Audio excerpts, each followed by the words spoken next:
दोहराता हूँ सुनो रक्त से लिखी हुई कुर्बानी।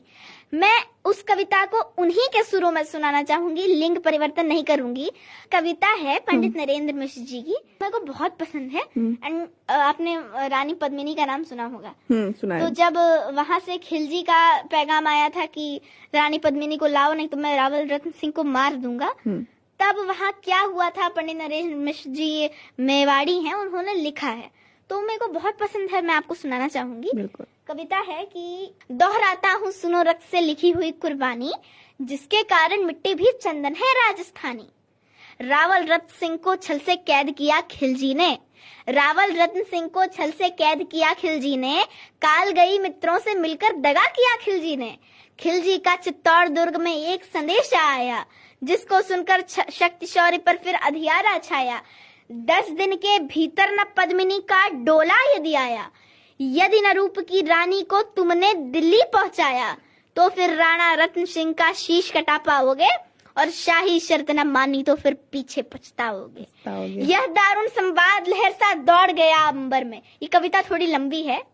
यह दारुण संवाद लहर सा दौड़ गया अंबर में, यह बिजली की तरह छिदत सा फैल गया अंबर में। महारानी हिल गई, शक्ति का सिंहासन डोला था सतत्व मजबूर जुल्म विजय ईश्वर में बोला था। रुष्ट हुए बैठे थे सेनापति गोरा रणधीर, जिनसे रण में भय खाती थी खिलजी की शमशीर। अब मैं बता दूं, यहाँ कई लोग कंफ्यूज होंगे कि वहाँ मतलब रावल रतन सिंह जो जिनकी पत्नी थी पद्मिनी, रानी पद्मावती, तो उनके जो सेनापति थे वो थे गोरा। तो क्या हुआ कि वहां से खिलजी का मतलब, खिलजी आप जानती हैं बहुत दुष्ट था, तो वहां से उसका मतलब संधि के लिए आया, मतलब निमंत्रण आया, और गोरा ने बहुत समझाया कि अच्छा नहीं है उसके यहाँ जाना, आप मत जाइए।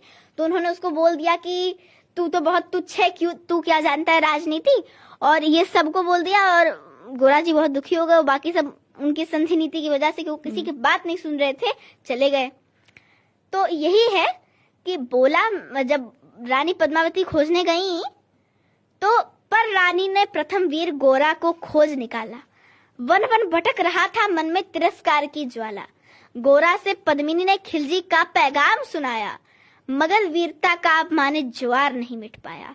बोला मैं तो बहुत तुच्छ हूँ राजनीति क्या जानू, बोला मैं तो बहुत तुच्छ हूँ राजनीति क्या जानू, निर्वासित हूँ राज मुकुट की हट कैसे पहचानू। बोली पद्मिनी समय नहीं है वीर क्रोध करने का, अगर धरा की आन मिट गई घाव नहीं भरने का।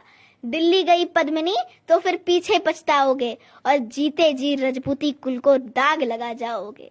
राणा ने जो कहा कि आइए माफ करो सेनानी, और ये कह गोरा के कदमों पे झुकी पद्मिनी रानी। अब ये पंक्तियां कह के वो गोरा के कदमों पे झुकती हैं, तो गोरा क्या बोलता है, बहुत इंटरेस्टिंग लाइन्स है। ये हे क्या करती हो गोरा पीछे हट बोला, और रजपूती गरिमा का फिर धधक उठा था शोला। महारानी हो तुम शिशोदिया कुल की जगदम्बा हो, प्राण प्रतिष्ठा एक लिंग की ज्योति अग्निगंधा हो। जब तक गोरा के कंधे पे दुर्जय शीश रहेगा, महाकाल से भी राणा का मस्तक नहीं कटेगा। तुम निश्चिंत रहो महलों में देखो समर भवानी, और खिलजी देखेगा केसरिया तलवारों का पानी। राणा के सकुशल आने तक गोरा नहीं मरेगा, और एक प्रहर तक सर कटने पर भी धड़ युद्ध करेगा। एक लिंग की शपथ महाराणा वापस आएंगे, महाप्रलय के घोर प्रबंधन भी न रोक पाएंगे। शब्द शब्द में वाड़ी सेनापति का था तूफानी, शंकर के डमरू में जैसी जागी वीर भवानी। जिसके कारण मिट्टी भी चंदन है राजस्थानी, दोहराता हूँ सुनो रक्त से लिखी हुई कुर्बानी। खिलजी मचला था पानी में आग लगा देने को। अब देखिए कितनी बेवकूफी कर रहा है। खिलजी मचला था पानी में आग लगा देने को। ये पंक्ति इस वजह से यूज की गई है क्योंकि इतना बौखला गया था वो कि कुछ भी ऐसा काम करने का बोल रहा था जो संभव ही नहीं है। पानी में आप आग लगा सकते हो? खिलजी मचला था पानी में आग लगा देने को, और पानी प्यासा बैठा था ज्वाला को पी लेने को। गोरा का आदेश हुआ सज गए 700 डोले, और बाकुरे बादल से गोरा सेनापति बोले। खबर भेज दो खिलजी पर पद्मिनी स्वयं आती है, अन्य 700 सखिया भी वो संग लिए आती है। एक एक कर बैठ गए सज गई डोलियां पल में, और मर मिटने की होड़ लग गई थी मेवाड़ी दल में। हर डोली में एक वीर था 4 उठाने वाले, हर डोली में एक वीर था, 4 उठाने वाले, और 5 ही शंकर की गण की तरह समर मत वाले। बजा कूच का शंख, सैनिकों ने जयकार लगाई, और हर हर महादेव की ध्वनि से दशों दिशा लहराई।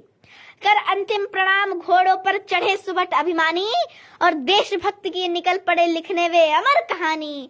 जिसके कारण मिट्टी भी चंदन है राजस्थानी, दोहराता हूँ सुनो रक्त से लिखी हुई कुर्बानी। अब थोड़ा सा और बचा है, सुनिएगा। बहुत मजेदार है। जा पहुंची डोलियां एक दिन खिलजी की सरहद में। जा पहुंची डोलियां एक दिन खिलजी की सरहद में, उधर दूत भी जा पहुंचा खिलजी के रंग महल में। बोला शहंशाह पद्मिनी मल्लिका बनने आई है, और रानी अपने साथ हुस्न की कलियां भी लाई है। एक मगर फरियाद फकत उसकी पूरी करवा दो। अब ये फरियाद आई है कि एक मगर फरियाद फकत उसकी पूरी करवा दो। रावल रत्न सिंह से केवल एक बार मिलवा दो। खिलजी उछल पड़ा, ये के फौरन यह हुक्म किया था, बड़े शौक से मिलने का शाही फरमान दिया था। यह शाही फरमान दूत ने गोरा तक पहुंचाया, और गोरा झूम उठे उस क्षण बादल को पास बुलाया। बोले बेटा वक्त आ गया है अब कट मरने का। बोले बेटा वक्त आ गया है अब कट मरने का, और रजपूती में वार धरा का दूध दूध सफल करने का। ऐसा ही होगा काका, रजपूती अमर रहेगी। ऐसा ही होगा काका, रजपूती अमर रहेगी, और बादल की मिट्टी में भी गौरव की गंध रहेगी। तो फिर आ बेटा बादल, सीने से तुझे लगा लूं, हो ना सके शायद अब मिलना अंतिम, लाड लड़ा लूं। अब ये वाली पंक्तियां बोल रही हूँ तो देखिए इमोशनल हो गई कि मतलब ऐसा वो बोल रहे हैं कि तो फिर आ बेटा बादल, सीने से तुझे लगा लूं, हो ना सके शायद अब मिलना अंतिम, लाड लड़ा लूं। यह कह बाहों में भरकर बादल को सीने लगाया। धरती कांप उठी, अंबर का अंतस मन भी भाया। सावधान कह पुनः पथ पर बढ़े गोरा सेनानी, झट से मुड़कर पोंछ लिया बूढ़ी आंखों का पानी। जिसके कारण मिट्टी भी चंदन है राजस्थानी, और दोहराता हूँ सुनो रक्त से लिखी हुई कुर्बानी।